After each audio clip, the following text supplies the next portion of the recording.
Hello बच्चों, Hindi learning channel में आपका स्वागत है। आज एनसीईआरटी क्लास 8 का चैप्टर है बस की यात्रा। ये पाठ राजस्थान बोर्ड मतलब आरबीएससी बोर्ड का भी पाठ है ये, और यूपी बोर्ड का भी लेसन है ये। तो जिसको भी बस की यात्रा पढ़ना हो, Hindi learning by Ashima Mahajan channel पे जाकर क्लिक कीजिए। इजी एक्सप्लेनेशन के साथ आपको बहुत सारी चीजें अंदर मिलेंगी, वर्ड मीनिंग्स मिलेंगे, सॉल्व बुक एक्सरसाइज मिलेगी, एमसीक्यूज मिलेंगे एंड एक्स्ट्रा इंपॉर्टेंट क्वेश्चंस भी मिलेंगे। बच्चों, बस की यात्रा हरिशंकर परसाई जी द्वारा लिखा गया एक प्रसिद्ध व्यंग्य है। हरिशंकर परसाई, जिनका जन्म 22 अगस्त 1924 को हुआ था और मृत्यु 10 अगस्त 1995 को हुई थी। इन्होंने इस पाठ में यातायात की जो दुर्व्यवस्था है उस पर करारा व्यंग किया है, और इस लेख के द्वारा लेखक अपने व्यक्तिगत अनुभव का भी बखान करते हैं, जो कि है बस की यात्रा। बस की यात्रा में आगे माइंड मैप दिखाती हूं मैं आपको। इस माइंड मैप के जरिए हमने क्या क्या पढ़ना है। सबसे पहले है पाठ 3 बस की यात्रा। लेखक है हरिशंकर परसाई, जैसे कि मैंने आपको बता दिया। मौखिक प्रश्न उत्तर करेंगे। लिखित प्रश्न उत्तर है। अनुच्छेद लेखन है।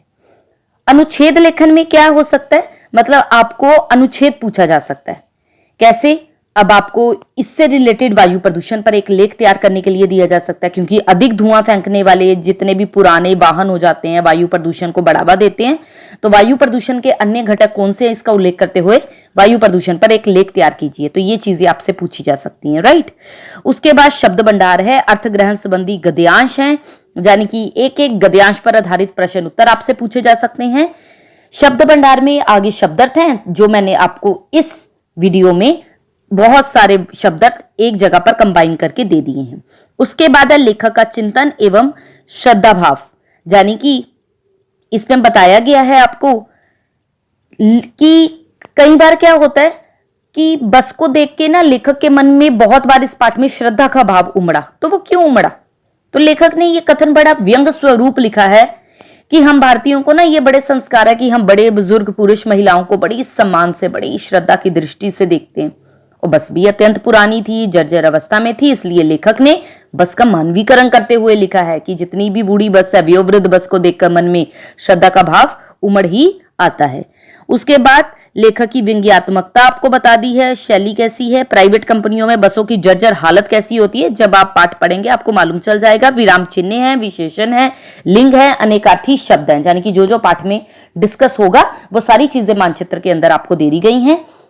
ये बच्चों पाठ में कुछ शब्द ऐसे हैं जो उर्दू भाषा के भी हैं, अंग्रेजी भाषा के भी हैं, संस्कृत भाषा के भी हैं। उन्हें छांटकर मैंने अलग से लिखकर आपको दे दिया है, इन्हें पढ़ लीजिएगा।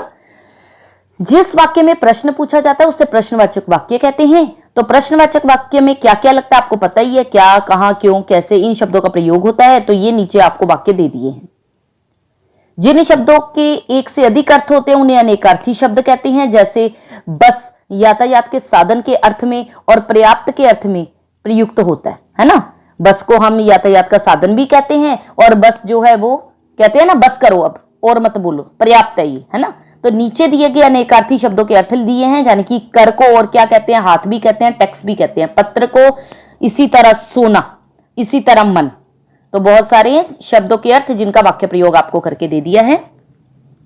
पाठ है बस की यात्रा। चलिए पाठ की तरफ आगे बढ़ती हूं। हम 5 मित्रों ने तय किया कि शाम 4 बजे की बस से चलें। पन्ना से इसी कंपनी की बस सतना के लिए 1 घंटे बाद मिलती है, जो जबलपुर की ट्रेन मिला देती है। सुबह घर पहुंच जाएंगे। तो लेखक ने बड़ा सुंदर वर्णन किया है कि वो 5 मित्र थे, उन्होंने एक कार्यक्रम बनाया कि शाम 4 बजे की बस से चलेंगे। ये जो 4 बजे की बस है, यही उन्हें उनकी मंजिल तक पहुंचाने में बेटा मदद करेगी। पन्ना आपको पता है एक जगह का नाम है, और पन्ना से ये बस चलने वाली थी। करीबन 1 घंटे बाद पन्ना से सतना के लिए उन्हें बस मिलनी थी। तो लेखक और उनके मित्रों को कहां जाना है? जबलपुर। तो ये आपको पता होना चाहिए, लेखक और उनके मित्रों को कहां जाना है? जबलपुर जाना है। इसलिए कुछ यात्रा वो बस से करेंगे, उसके बाद जबलपुर के लिए ट्रेन पकड़ेंगे। यात्रा में पूरी रात का समय लगेगा और वह सुबह के समय तक घर पहुंच जाएंगे। हम में से 2 को सुबह काम पर हाजिर होना था। अब लेखक के साथ 2 मित्र और गए थे बच्चों, जिन्हें दफ्तर में समय पर उपस्थित होना था, इसलिए वापसी का यही रास्ता अपनाना जरूरी था। उनके जितने भी जानकार लोग थे उन्होंने उन्हें सलाह दी कि अगर कोई समझदार व्यक्ति होगा तो इस शाम को चलने वाली बस से यात्रा करना पसंद नहीं करेगा, क्योंकि शाम के थोड़ी देर बाद क्या हो जाता है, अंधेरा हो जाता है और रात के समय में यात्रा करना सुरक्षित नहीं रहता। तो क्या रास्ते में डाकू मिलते हैं, ऐसा लेखक ने प्रश्न किया। रास्ते में डाकू वगैरह तो नहीं मिलते, लेकिन जो बस की हालत है बहुत डरावनी है। बस खराब हालत में है, पता नहीं मंजिल पे पहुंचा पाएगी कि नहीं, तो लोग हमेशा उस बस से जाने से डरते हैं। ठीक है बच्चों। उसके बाद अब बस को देखा तो श्रद्धा उमड़ पड़ी। अब जिस बस से लेखक को जाना था वो बस थी तो बहुत पुरानी, बहुत सालों से चल रही थी, लेकिन लोग उसके द्वारा अपनी अनेक यात्राएं पूरी कर चुके थे। तो इस बस को देखने से यह अनुभव हो रहा था कि इस बस ने बहुत सारी यात्राएं की है, बहुत सारे लोगों को उनकी मंजिल पर पहुंचाया है। उसके निशान इस बस पर साफ दिखाई दे रहे थे। कैसे साफ दिखाई दे रहे थे? उसके शीशे, खिड़कियां, पूरी बॉडी टूट चुकी थी, कोई भी चीज सही ठिकाने पे नहीं थी, खस्ता हालत हो चुकी थी, इंजन आवाज कर रहा था। इसलिए लोग यात्रा करना ही नहीं चाहते थे, क्योंकि बस बहुत पुरानी हो चुकी थी। उस बस को कुछ परेशानी हो सकती है क्योंकि वह बहुत पुरानी हो चुकी है, वृद्ध हो चुकी है। ये बस किस योग्य है बच्चों? खूब वयोवृद्ध थी, सदियों के अनुभव के निशान लिए हुए थी। ये बस किस योग्य रह गई थी? ये बस रह गई थी सिर्फ पूजा के योग्य, क्योंकि इसमें बहुत सारे लोगों को अपनी मंजिल पर पहुंचाया था, बहुत ज्यादा सफर तय किया था, इसलिए ये बस पूजा के योग्य थी। एक बूढ़ी और पुरानी बस के ऊपर सवार होने का कैसे सोचा जा सकता है, जबकि ये तो उसके आराम करने का समय है ना। उसके बाद है, जिस बस से लेखक अपनी यात्रा कर रहे थे ना, बस कंपनी के एक हिस्सेदार भी उसी बस से जा रहे थे। अब जिस कंपनी की बस थी उसके जो हिस्सेदार थे वो भी इसमें यात्रा कर रहे थे। लेखक ने उनसे प्रश्न क्या किया कि क्या ये बस चलती भी है? उन्होंने उत्तर दिया, चलती क्यों नहीं है जी, अभी चलेगी, क्योंकि वह तो उसके मालिक थे और उन्हें उस पर पूरा भरोसा था। तो लेखक और उनके मित्रों ने कहा, वही तो हम देखना चाहते हैं कि ये कैसे चलेगी, अपने आप चलती है क्या ये? हिस्सेदार ने लेखक की बात पर आश्चर्य जताया और लेखक ने उनकी बात पर आश्चर्य जताकर बोला, क्योंकि उन्हें विश्वास ही नहीं हो रहा था कि इतनी पुरानी बस चलती भी है। इसलिए वो दोबारा दोबारा कहे जा रहे, ऐसी बस अपने आप चलती है, ये तो कमाल हो गया। हिस्सेदार होता है साझेदार और गजब होता है आश्चर्य। उसके बाद है, लेखक और उनके मित्रों के मन में विचार था कि जाएं या ना जाएं। उनमें से था एक डॉक्टर मित्र। हम आगा पीछा करने लगे, मतलब सोच रहे थे जाएं नहीं जाएं। तो डॉक्टर मित्र ने क्या कहा? उनमें से एक डॉक्टर मित्र जो था, उन्होंने भरोसा बढ़ाया, उनका विश्वास जताया कि डरने की कोई बात नहीं, चलते हैं। बस ने बहुत सारे लोगों को अपनी मंजिल पे पहुंचाया है, उसने कभी किसी को धोखा नहीं दिया। नई नवेली बसों से ज्यादा विश्वसनीय है, क्योंकि जो नई नवेली बसें हैं उन पर विश्वास नहीं किया जा सकता, लेकिन इस बस पर विश्वास किया जा सकता है। ये आपको अपनी मंजिल पर अवश्य पहुंचाएगी। जैसे माँ अपने बेटे को कहते हैं ना, जैसे हम बेटों की तरह प्यार से गोद में लेकर चलेगी हमें बेटों की तरह, तो जैसे माँ अपने बेटे को गोद में उठाकर चलती है, ये बस भी वैसे ही हम सबको अपने बच्चों की तरह लेकर चलेगी इस सफर पर और मंजिल पर पहुंचाएगी। आगे देखते हैं। हम बैठ गए। जो छोड़ने आए थे वे इस तरह देख रहे थे जैसे अंतिम विदा दे रहे हो। अब विदा क्या होता है? आखिरी सलाम, है ना। तो लेखक क्या कह रहे हैं, जो मित्र उन्हें छोड़ने आए थे वे इस तरह देख रहे थे जैसे अंतिम विदा दे रहे हो, अंतिम बार विदा कर रहे हो। उन्हें भी शक हो रहा था, इसलिए वो ऐसी नजरों से देख रहे थे जैसे कि पता नहीं फिर मिलेंगे कि नहीं। उनकी आंखें कह रही थी, आना जाना तो लगा ही रहता, आया है सो जाएगा, राजा रंक फकीर। रंक क्या होता है? गरीब, है ना। तो कह रहे हैं कि जो मित्र उन्हें छोड़ने आए थे उन्हें भी शक हो रहा था।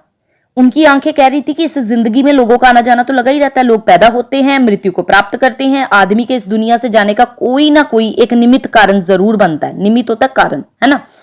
उसके बाद है, इंजन सचमुच स्टार्ट हो गया। आदमी को कुछ करने के लिए एक निमित्त चाहिए, कारण चाहिए। उसके बाद इंजन सचमुच स्टार्ट हो गया। अब ड्राइवर ने क्या किया? इंजन को स्टार्ट किया, बस शुरू हो गई।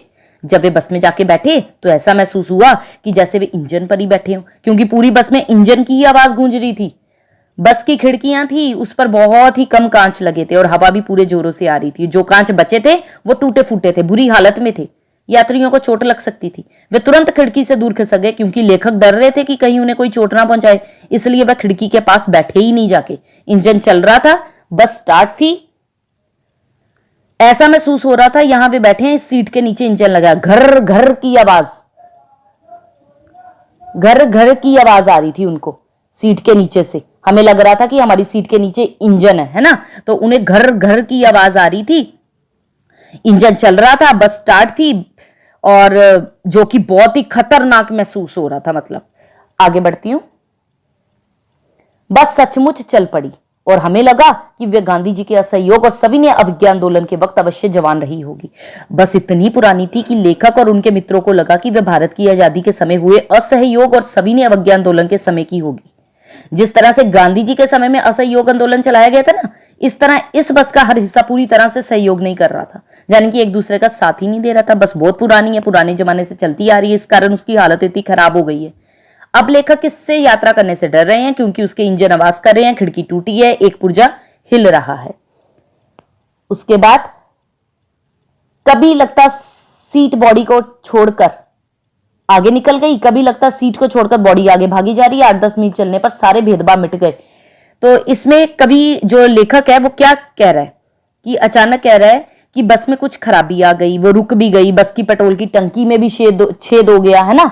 नेक्स्ट पैराग्राफ में बेटा ये दिया गया, बस की जो टंकी, पेट्रोल की टंकी थी उसमें छेद हो गया था, पेट्रोल बहने लगा था। ड्राइवर ने बाल्टी में पेट्रोल निकालकर उसे बगल में रखा और नली क्या होती है, एक पाइप के द्वारा, ठीक है, इंजन में भेजने लगा।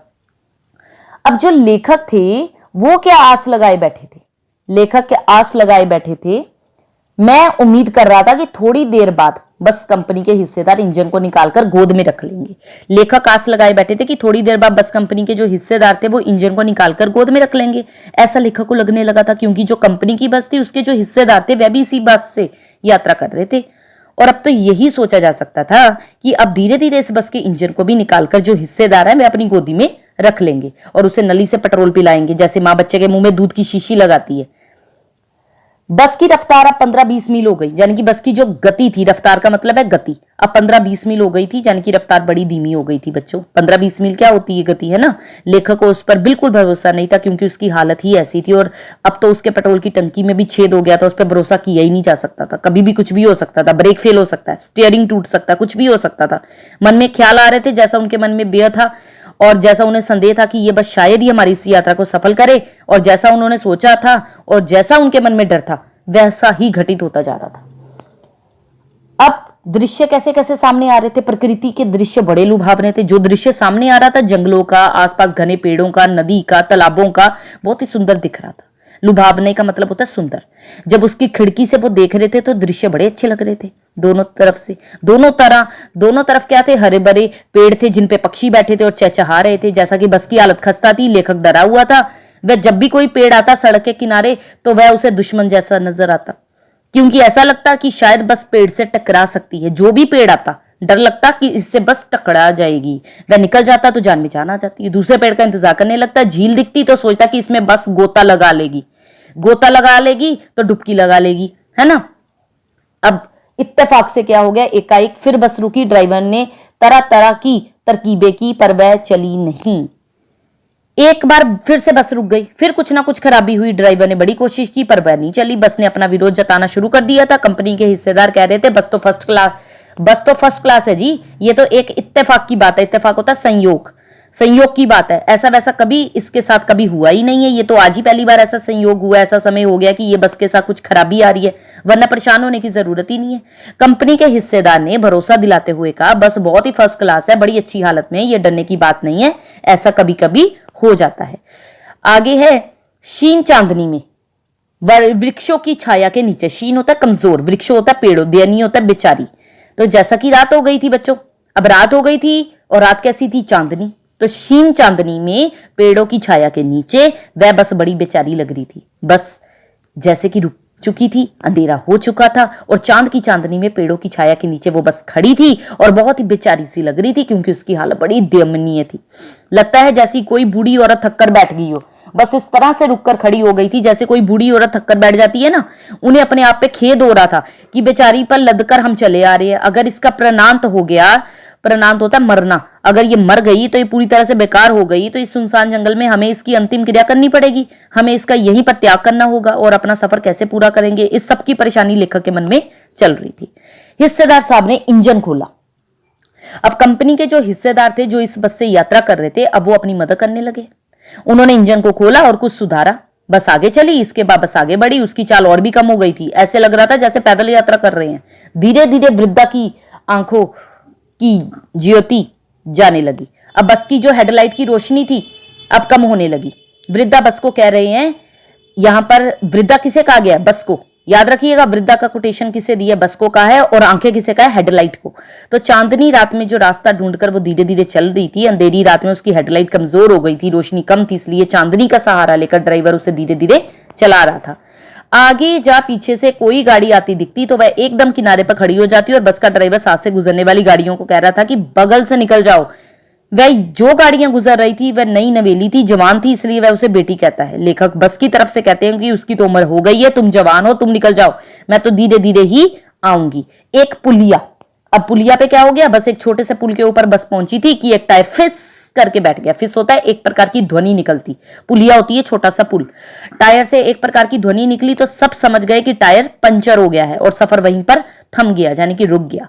बस की गति बहुत कम थी, इसलिए शायद किसी को परेशानी नहीं हुई, कोई घायल नहीं हुआ। अगर स्पीड ज्यादा होती, बगल में ही एक बहुत गहरा नाला बह रहा था, बस उसमें गिर सकती थी बच्चों। लेखक ने कंपनी के हिस्सेदार की तरफ सम्मान के साथ देखा, श्रद्धा भाव होता है, सम्मान के साथ देखा और सोचा कि वह टायरों की हालत जानते हैं फिर भी खतरा मोल ले रहे हैं। वह अपनी जान हथेली पर लेकर इस बस से सफर कर रहे हैं, यह तो हद ही हो गई। मालिक भी ऐसी खस्ता बस में सफर करके मरने के लिए तैयार है, यह तो हैरानी की बात है।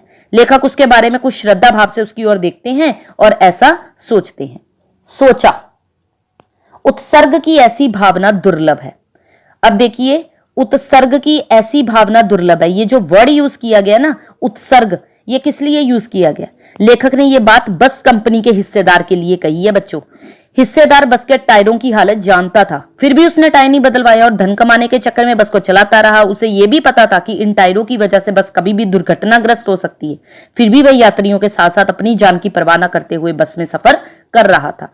धन के प्रति उसकी जो लालच था उस पर कटाक्ष करते हुए लेखक ने ऐसा लिखा है बच्चों कि उत्सर्ग की ऐसी भावना दुर्लभ है।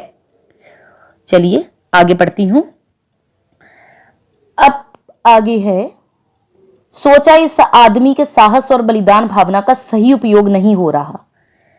अब लेखक हिस्सेदार के बारे में सोच रही है कि ऐसे भी व्यक्ति होते हैं जो ऐसी खस्ता हालत में भी बस चलाते हैं, खुद भी इसमें सफर करते हैं। वो सोचते हैं इसे तो कंपनी का मालिक नहीं बल्कि क्रांतिकारी आंदोलन का नेता होना चाहिए था, क्योंकि ऐसे व्यक्तियों को जिन्हें अपना आत्म बलिदान देने का साहस हो, कहीं का नेता होना चाहिए ताकि वह किसी अच्छे आंदोलन का नेतृत्व कर सके। अगर बस नाले में गिर पड़ती, आगे देखिए, अगर बस नाले में गिर पड़ती। अब लेखक तरह तरह के डर से घिरा हुआ है, सोचता है कि अगर वे सब मर जाते तो देवता क्या करते, बाहें फैलाए उनका इंतजार करते। लेखक उसके बारे में सोचते हैं और कहते हैं अगर ये बस यात्रा करते हुए मर गया या फिर सब मर जाते तो ईश्वर हमारे लिए ही बाहें पसारे बैठे हमारा इंतजार करते। ईश्वर कहते हैं कि कितना महान आदमी है, एक टायर बदलने की बजाय अपने प्राण दे दिए, ये तो बहादुरी का ही काम है ना। दूसरा घिसा टायर लगाकर बस फिर चली। अब हमने वक्त पर पन्ना पहुंचने की उम्मीद छोड़ दी। वक्त होता है समय, उम्मीद होती है आशा। कंडक्टर साहब ने अपना सहयोग दिया और टायर बदला, फिर बस चल पड़ी। लेखक को जरा सा भी विश्वास नहीं था कि वे अपनी मंजिल पे पहुंच पाएंगे, उन्होंने उम्मीद ही छोड़ दी थी। लगता था जिंदगी इसी बस में गुजारनी है, ऐसा लग रहा था कि पूरी जिंदगी इसी बस में गुजारनी पड़ेगी और इससे मृत्यु लोक को प्रस्थान कर चले जाना होगा। लोक होता है मृत्यु लोक, प्रयाण होता है प्रस्थान। सारी जिंदगी इसी बस में गुजर जानी है, प्राण भी शायद इसी बस के द्वारा ही निकल जाए, ऐसा संभव था। अब लेखक को ऐसा लगने लगा था बच्चों कि इस धरती पर उसकी कोई मंजिल नहीं है। आखिरी मंजिल है ये बस थी, पता नहीं ये कहां ले जाएगी। बेचैनी, बेताबी होती है बेचैनी, मन में तरह तरह के ख्याल, तरह तरह की चिंताएं। तनाव क्या होती है? चिंता। तो तरह तरह की चिंताएं अब खत्म हो गई। अब भरोसा ही नहीं था, बस ने तो मंजिल तक पहुंचना ही नहीं है, अतः शोर मचाने से कुछ नहीं होगा। आराम से इत्मीनान से बैठ गए। जितने भी यात्री थे सब आपस में हंसी मजाक करने लगे और लेखक के जो मित्र थे वह भी अब अपना समय हंसी मजाक के द्वारा व्यतीत करने लगे। यह था हमारा एक प्यारा सा पाठ, बस की यात्रा। कैसा लगा बच्चों आपको बस की यात्रा? कमेंट बॉक्स में जरूर बताइएगा। ये है आपकी बुक की एक्सरसाइज के क्वेश्चन आंसर और ये भाषा की बात और शब्दार्थ, सब कुछ विद आंसर्स मैंने आपको इस वीडियो के अंदर प्रोवाइड कर दिया है। ये एक्स्ट्रा क्वेश्चन आंसर्स हैं जिसमें व्याकरण से रिलेटेड क्वेश्चंस मैंने आपको दिए हैं। वर्कशीट में भी आपको ये अलग से क्वेश्चन पूछे जा सकते हैं कि निम्नलिखित शब्दों का अर्थ लिखकर उनका वाक्य प्रयोग कीजिए। उसके बाद है आया है सो जाएगा राजा रंग फकीर। ये एक तरह की लोकोक्ति है। तो इस तरह की और भी कुछ लोकोक्तियां हैं जो आप कॉपी में लिखकर उनके अर्थ जानकर लिख सकते हैं। मुहावरों के अर्थ लिखकर उनका वाक्य प्रयोग करना है। ये मुहावरे हैं जो इस चैप्टर में आए हैं, जो मैंने आपको दे दिए हैं। उसके बाद ये है वर्तनी विश्लेषण। बच्चों को अक्सर वर्ण विच्छेद करना नहीं आता है, तो वर्ण विच्छेद करना मैंने इस पाठ में आपको बता दिया है किस तरह करना है। वैसे तो जो फर्स्ट वाला है उसमें क्या होना चाहिए था, देखिए फर्स्ट वाले में ये होना चाहिए था क श है संयुक्त व्यंजन, इसको तोड़ना था हमें। क प्लस श प्लस ई, शी है ना, तो ये बन गया। अब शी की मात्रा ये बनी है, ये जो है ये रॉन्ग है। मैंने इसलिए आपको लिख के दिया कि आपको पता चले संयुक्त व्यंजन को ब्रेक कैसे करना है। उसके बाद न को तो ऐसे ही रखना है, ण और अ। प्रयाण में क्या करना था, प्र, तो पहले प र अ, फिर या, य प्लस आ और ण प्लस अ। उत्सर्ग में भी ऐसे करना था, उ धन। आधे त को आपको बताया ही गया है कि कोई भी अल्फाबेट आधा हो उसे पूरा कर लेते हैं, तो त धन, आगे स को पूरा किया हलंत के साथ। उसके बाद सर्ग, जैसे आवाज निकल रही है सर्ग, स प्लस अ, र प्लस ग प्लस अ, तो ग के नीचे भी हलंत आएगा, र के नीचे भी हलंत आएगा। उसके बाद वृद्धावस्था है, व और ऋषि की मात्रा है। उसके बाद ध, ध आ, व अ, स थ आ, तो ये हो गया आपका वर्तनी विश्लेषण। ये कठिन शब्दों के अर्थ जितने भी इस बुक में बन पा रहे थे, इस चैप्टर में बन पा रहे थे, बस की यात्रा के मैंने आपको दे दिए हैं, पढ़ लीजिएगा। बहुविकल्पीय प्रश्न है ये दो। उसके बाद है कारण बताएं। ये आपकी बुक एक्सरसाइज के क्वेश्चन शुरू हो गए हैं बच्चों, चाहे तो स्क्रीनशॉट ले सकते हैं और लिख सकते हैं अपने आंसर। ओके, उसके बाद क्वेश्चन नंबर सेकंड है, क्वेश्चन नंबर थर्ड है, इसी तरह ही आपका नोट कर लीजिए। उसके बाद है question number 4 and question number 5 की गजब हो गया, ऐसी बस अपने आप चलती है, लेखक को यह सुनकर हैरानी क्यों हुई। फिफ्थ क्वेश्चन है, मैं हर पेड़ को अपना दुश्मन समझ रहा था, लेखक पेड़ों को अपना दुश्मन क्यों समझ रहा था। उसके बाद पाठ से आगे जो क्वेश्चन आपको दिए हैं, सभी ने अवज्ञा आंदोलन किसके नेतृत्व में किस उद्देश्य से कब हुआ था, वो आपको दे दिया है आंसर प्रोवाइड करके। आगे है बस, वश, बस, तीन शब्द हैं। इनमें बस सवारी के अर्थ में, वश अधीनता के अर्थ में और बस पर्याप्त के अर्थ में प्रयुक्त होता है। जैसे बस से चलना होगा, मेरे वश में नहीं है, अब बस करो। इन वाक्यों के समान तीन शब्दों से युक्त आप भी दो दो वाक्य बनाइए, तो वो आपको मैंने प्रोवाइड कर दिए, आप चाहें तो अपने वाक्य भी बना सकते हैं। ये कुछ क्रियाएं हैं एकत्र की गई जो गति के लिए प्रयुक्त होती हैं, जैसे घूमना इत्यादि, उन्हें वाक्यों में प्रयोग करके आपको दे दिया गया है। आगे बढ़ती हूं। भाषा की दृष्टि से ये कुछ क्वेश्चंस हैं जिसमें आपको गुणवाचक विशेषण, संख्यावाचक विशेषण छांटने हैं। पैराग्राफ ऊपर दिया है, उसके अंदर से आपको यहां पर छांट कर लिखना है। चलिए, वस्तुनिष्ठ प्रश्न है, अन्य महत्वपूर्ण प्रश्न उत्तर, जिसमें 4 ऑप्शन के साथ मैंने 5 क्वेश्चन दिए हैं और 5 क्वेश्चन के साथ उनके आंसर भी 5वें क्वेश्चन पर मैंने आपको विद सॉल्यूशन प्रोवाइड करवा दिया है। ध्यान से पढ़ लीजिए। सड़क किनारे का हर वृक्ष लेखक को कैसा लग रहा था, 4 ऑप्शन दिए हैं। टायर पंचर होने पर लेखक ने हिस्सेदार को देखा, कैसे देखा, वो 4 ऑप्शंस दिए हैं और इनका आंसर भी आगे मैंने आपको दे दिया है। ये 5th क्वेश्चन है और नीचे उनके सॉल्यूशन है first, second, third, fourth lesson, third, fourth, 5th question के। ओके, ये थी आपकी वीडियो हरिशंकर परसाई जी की रचना बस की यात्रा। कैसा लगा जरूर बताइएगा, अपने दोस्तों के साथ शेयर कीजिएगा जितना हो सके, सब्सक्राइब जरूर कीजिए मेरे चैनल को ताकि हर आने वाली वीडियो की नोटिफिकेशन आप तक पहुंचे। जल्दी मिलती हूं आपको एक नई वीडियो के साथ। Till then, good bye.